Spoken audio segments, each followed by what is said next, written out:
How's it going? This is Coach Ipa. We're gonna go over a tutorial on the rear foot elevated split squat. Now, before I coach anyone on this, we wanna make sure they're able to do actually a split squat in the first place. So here, it's tall, up, and down. So before we get into that one, we gotta be able to do that exercise. Then, we're gonna work on improving our rear foot elevated split squat.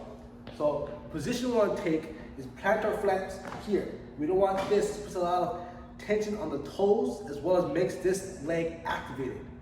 Another thing we don't want to have is this fully extended position. This makes that hip flex very vulnerable, puts a lot of strain on the hip flexor and the quads. It just doesn't feel comfortable when we're doing our squats like this.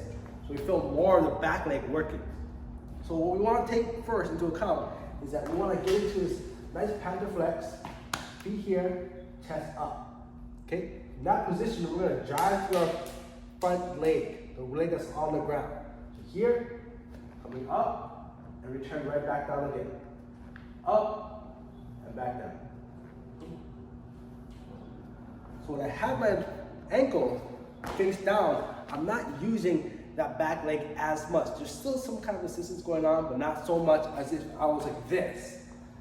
Now, if we want to add a little bit more variation, we're going to control down, pause slightly, keeping tension on that front leg, and explode up. Pause down, and then drive up. Control down, and drive up. Many times what I'm watching for is our torso angle. So if you watch my shin angle and my torso angle, it should be in line with each other.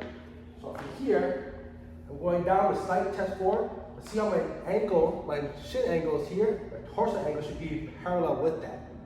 Back up again. So we want to be like this, and then we're stretching this so much, okay? So we're here, going down, we're back up. That is a quick variation or a quick run through of the rear foot elevated split squat. Aloha.